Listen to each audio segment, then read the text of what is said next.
Selamünaleyküm saygıdeğer annelerim, babalarım, aziz kardeşlerim. Ben Uygur çocuğuyum. Vatanım Doğu Türkistan. Vatanım Çin zulmü altında. Orada her gün Müslüman Türkler katlediliyor. Ey aziz kardeşlerim, mezun İslam coğrafyası Türk Asırlı Doğu Türkistan'da iman nurunun sönmemesi için, Kur'an sesinin dinmemesi için lütfen Allah rızası için bir şeyler yapın. Doğu Türkistan için ses verin. Selamünaleyküm saygıdeğer annelerim, babalarım, aziz kardeşlerim. Eğer davanız Türklük ise Doğu Türkistan'da Türkler ölüyor. Eğer davanız İslam ise Doğu Türkistan'da Müslümanlar ölüyor. Eğer davanız insanlık ise Doğu Türkistan'da insanlık yok oluyor. Kim olursanız olun bu zulme sessiz kalmayın. Lütfen Doğu Türkistan için ses verin. Selamünaleyküm saygıdeğer aziz kardeşlerim. Hepinize Allah'ın selamı ve rahmeti olsun. Öncelikle teröristler tarafından şehit edilen şehitlerimize Allah'tan rahmet, mekanının cennet olmasını diliyoruz.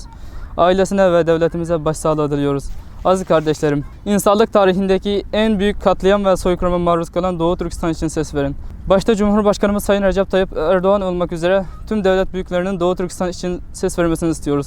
Lütfen Doğu Türkistan için ses verin. Sayın Cumhurbaşkanım Recep Tayyip Erdoğan, kardeşleriniz ve soydaşlarınız olan mazlum Doğu Türkistan halkı insanlık tarihindeki en büyük katliam ve soykırıma maruz kalıyorlar. Lütfen Doğu Türkistan için ses verin. Sayın Kemal Kılıçdaroğlu, kardeşleriniz ve soydaşlarınız olan mazlum Doğu Türkistan halkı insanlık tarihindeki en büyük katliama ve soykırıma maruz kalıyor. Lütfen Doğu Türkistan için ses verin. Sayın Temel Karamollaoğlu, kardeşleriniz ve soydaşlarınız olan mazlum Doğu Türkistan halkı insanlık tarihindeki en büyük katliam ve soykırıma maruz kalıyor. Lütfen Doğu Türkistan için ses verin. Sayın Devlet Bahçeli, kardeşleriniz ve soydaşlarınız olan mazlum Doğu Türkistan halkı insanlık tarihindeki en büyük katliam ve soykırıma maruz kalıyor. Lütfen Doğu Türkistan için bir ses verin. Sayın Meral Akşener, kardeşleriniz ve soydaşlarınız olan mazlum Doğu Türkistan halkı insanlık tarihindeki en büyük soykırım ve katliama maruz kalıyor. Lütfen Doğu Türkistan için ses verin.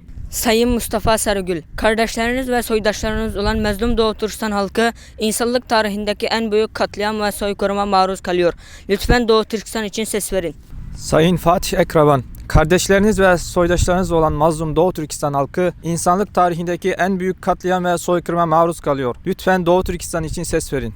Sayın Mustafa Destici, kardeşleriniz ve soydaşlarınız olan mazlum Doğu Türkistan halkı insanlık tarihindeki en büyük soykırım ve katliama maruz kalıyor. Lütfen Doğu Türkistan için ses verin.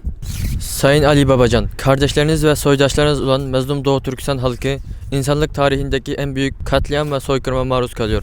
Lütfen Doğu Türkistan için ses verin. Sayın Ahmet Davutoğlu, kardeşleriniz ve soydaşlarınız olan mazlum Doğu Türkistan halkı insanlık tarihindeki en büyük katliam ve soykırıma maruz kalıyor. Lütfen Doğu Türkistan için ses verin. Zalim Çin terörist! Zalim Çin terörist! Zalim Çin terörist! Zalim Çin terörist! Zalim Çin terörist! Zalim Çin terörist! Türkiye uyuma, kardeşine sahip çık! Türkiye uyuma, kardeşine sahip çık! Türkiye uyuma, kardeşine sahip çık! Türkiye uyuma, kardeşine sahip çık! Türkiye uyuma, kardeşine sahip çık! Türkiye uyuma,